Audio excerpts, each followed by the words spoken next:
Bien souvent dans mes accompagnements, il revient cette notion de mérite.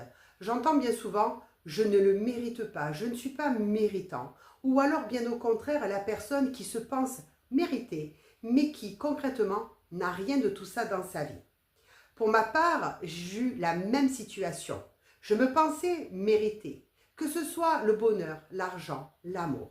Mais quand je suis allée voir ce qui me bloquait dans mon avancée et que j'ai gratté un peu plus en profondeur, je me suis rendu compte que je me mentais. Tu penses avoir droit à ce bonheur, à cet amour, à cet argent, mais dans ta réalité, tu n'as rien de tout ça. Ce n'est pas que tu ne mérites pas, c'est que peut-être tu as intégré que dans la notion de mérite, il fallait forcer et te battre. Pourquoi? Il y a plusieurs facteurs. Il y a tout d'abord ton héritage familial, tes racines.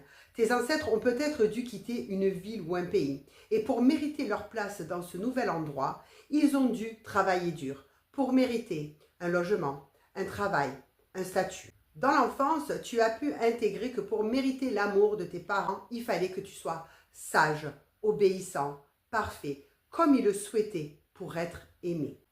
À l'adolescence, tu as peut-être entendu dire que l'argent, ça se méritait. Et pour cela, il fallait travailler dur. Plus tard, dans ta vie de couple, tu as appris que pour mériter l'amour, il fallait faire beaucoup de concessions. Il ne fallait pas trop en demander. Il fallait faire tout le temps plaisir à l'autre.